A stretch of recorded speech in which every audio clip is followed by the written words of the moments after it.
Salut les biloutes, je suis le Baraque RC. Donc voilà une petite vidéo voilà pour les débutants en ce qui concerne le choix des batteries. Voilà une petite vidéo détente comme ça. Donc ce qu'il faut savoir c'est que là ici je fais par rapport à ce que j'ai là, c'est-à-dire NiMH et les batteries LiPo et l'IHV. Lithium en high voltage. En un mot c'est ça. On va commencer par les batteries NiMH. Donc là voilà. Là ici on a deux types de batteries qui peuvent servir pour les. Celle-là c'est uniquement pour les batteries de réception là pour les thermiques. Celle-là je m'en sers pour l'In5. Après il y a aussi celle-ci là. C'est un petit peu plus polyvalent. Dans le sens où voilà, c'est une batterie qui a été servie là, sur la Mini 8 au début, que j'ai revendue. Et voilà maintenant que je m'en sers pour le truc du TRX4. Donc ça veut dire quoi? Ce sont des batteries qui sont en 7 volts 2 en IMH. L'avantage de ces batteries-là, c'est que tu as beaucoup plus de sécurité. Par contre, l'inconvénient, c'est qu'ils demandent un petit peu plus d'entretien.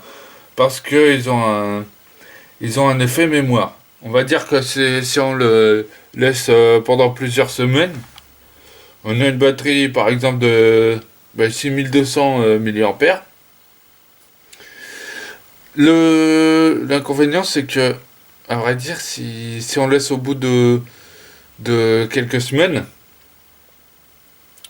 au bout d'un moment, il va pratiquement plus prendre la charge. Du moins, pas autant, pas 1200 mAh. Donc ça c'est le gros inconvénient. Euh, L'avantage, c'est que là-dessus, on a comme je vous ai dit, la batterie, on peut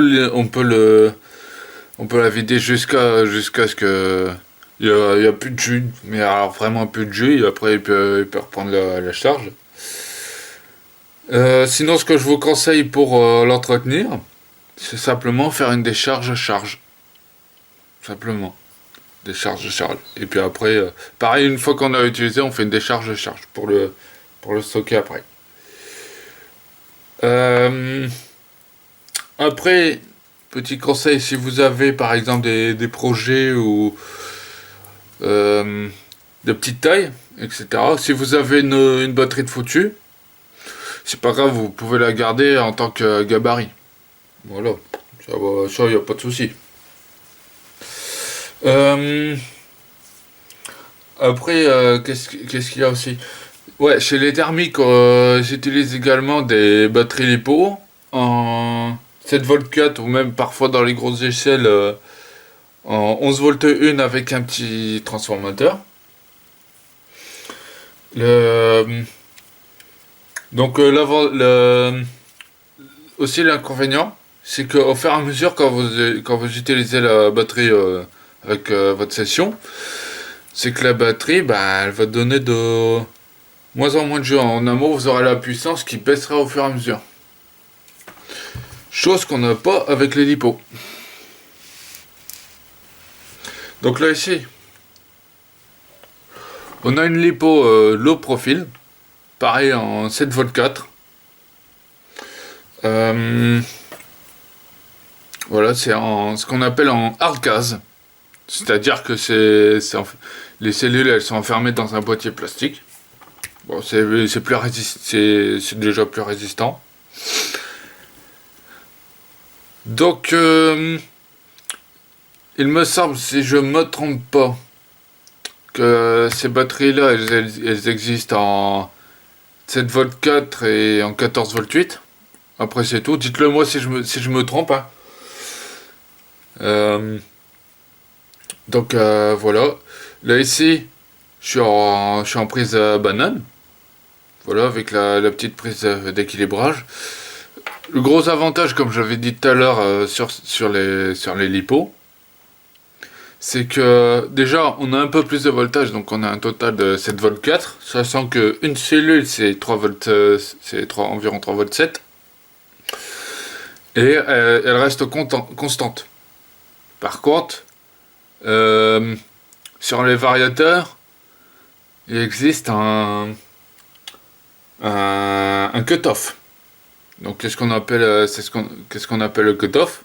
Ben, c'est tout simplement à partir de la batterie, on va dire, elle tombe à 3 volts 5. Là, vaut mieux pas descendre en dessous, parce que déjà c'est assez dangereux pour la batterie et la voiture. Personnellement, parce que voilà, c'est-à-dire que sur l'utilisation, on a 4, là ici on a 4 ampères 6, 60 C, 2S, 2P, 34 Wh. C'est-à-dire que là ici, 7 volts 4, le voltage au total de la batterie, 60 C, il peut supporter 60 fois son taux de 4 ampères 6 en taux de décharge. 2S, c'est-à-dire deux cellules, et 34 Wh, si je me souviens bien. C'est à peu près la consommation max. Dites-le moi si je me trompe pas. Sûrement que je dois me planter quelque part. Généralement, le storage ici, après je mets automatiquement en mode storage. Une fois que je suis arrivé à la maison après la session, c'est en mode de storage, c'est-à-dire que le chargeur, enfin bon, je vais vous l'expliquer sans doute sur une autre vidéo. Le chargeur va le mettre à peu près sur 3 volts 8 par cellule. Donc voilà. On a aussi en hardcase classique. Voilà. La différence, c'est seulement la longueur et aussi un petit peu le poids. Qu'est-ce qu'on a Ah, je vous ai pas montré. Également.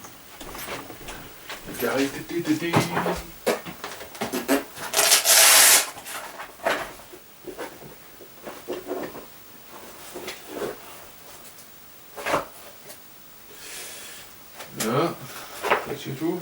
Ouais. Je vais vous montrer deux genres de batterie également.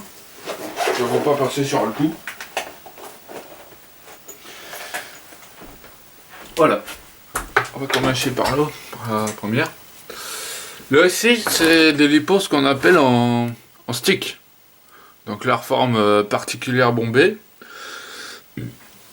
En gros, c'est la même forme que les NIMH utilisés dans les dixièmes, etc.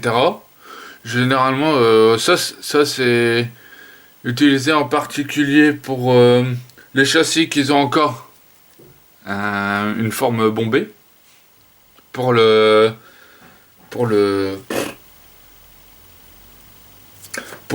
Q. Voilà, pour le bloc d'AQ. Voilà. Donc on a ici aussi voilà ce type de batterie là. Ce sont des batteries qui sont pas coquées comme les hardcase. L'avantage de ces batteries là, c'est que là ici on est en 3S. Ce sont des batteries voilà qui sont utilisées un petit peu partout, même en voiture. Ils sont aussi c'est le type de batterie qui est utilisé aussi en drone et tout ce qui est aviation, etc. Parce que tout simplement ce sont des batteries légères. C'est-à-dire que là, ici, pour ces deux batteries là, j'ai à peu près le même poids. Sauf que là ici c'est une 3S. Mais par contre c'est plus fragile. C'est plus fragile dans le sens où ça supporte pratiquement pas les... Ça supporte beaucoup moins les chocs, les griffures, etc. Donc, donc voilà. Il y a aussi des batteries qu'on utilise généralement en un huitième. Et aussi en un cinquième quand on va faire... ouais, aussi en un cinquième. Voilà. Ce type de batterie là. Donc c'est le même que celle-là, sauf que là ici, on a deux cellules en plus, donc 2 fois plus épais. Voilà. On est en 14 volts 8, 5 ampères 8 en 5 ampères 8 de stockage. De stockage. Voilà. La batterie contient maximum, peut contenir maximum 5 ampères 8. Voilà. En 14 volts 8. Avec un taux de décharge de 50 C. Donc je répète, 50 C, c'est 50 fois 5 ampères 8 en 4S 1P. Voilà, et il peut supporter 85,8 Wh. Donc voilà, généralement c'est utilisé dans les 1 huitième. Un huitième et autre un cinquième. Qu'est-ce qu'on a d'autre? Aussi les LIHV. Donc là ici c'est une LIHV. Là ici j'ai dû le scotcher parce que la coque elle s'était fissurée. Donc voilà, j'ai simplement entouré de scotch. Les LIHV c'est la même chose que les LiPo, mis à part que celles-ci ont un petit peu plus de voltage. C'est-à-dire qu'au lieu de, par exemple sur une 4S, les deux c'est des 4S. Là ici on est en 14 volts 8. Là ici on est à 15 volts 2. Un petit peu plus de jus. On a un petit peu plus, voilà, on a un petit peu plus de patates. Donc, voilà. Pareil au niveau stockage. Pareil, il demande comme c'est un voltage un petit peu plus élevé, il demande un stockage avec un voltage un peu plus élevé, on va dire à 3 volts 9 à peu près. Donc voilà. Donc je pense que là c'était tout. Si pour choisir votre batterie, tout simplement, si vous êtes en un dixième, par exemple en un dixième piste avec un châssis type compétition, par exemple le 22 Truck, et ben là ici je vous conseille ce genre de batterie. Voilà. Parce que tout simplement ce sont des batteries qui sont coquées, homologuées. Parce que ce sont des batteries. En gros, vous serez accepté sur les pistes du fait qu'elles ont plus de sécurité due à leur coque. Et généralement, les pistes, elles veulent pas prendre de risques avec les lipos. Donc voilà, en 7 volts 4, ça ira largement. Et c'est ce qui est utilisé dans les compétitions. Voilà. Donc vous avez là ici en Prisine, parce que c'est ce que j'utilise généralement. À part pour les 3S, enfin pour le Arma, parce qu'il était déjà en EC5. Et là au bas haut. Et aussi pour la 1/5 où là c'est pris de fuite à bas. Donc à part ça, est-ce que j'ai rien oublié? Donc non, je crois que j'ai rien oublié d'autre. Donc voilà, dites-le moi en commentaire si j'ai oublié des petits détails. Et voilà, dites comme c'est une petite chaîne, n'hésitez pas à dire où est-ce que je pourrais évoluer. Par exemple au niveau de la position de la caméra, au niveau, ça peut être sur plein d'autres choses. Donc voilà. Après on verra pour les prochains pour les prochaines vidéos. Donc je continue toujours la vidéo de Mani. Donc là j'en suis où? En un mot, là j'ai fait la partie intérieure ici, au niveau de la présentation. Je viens de finir la semaine dernière tout ce qui est la partie drone. Parce qu'en fait ce que je voudrais faire c'est faire suivant différentes parties.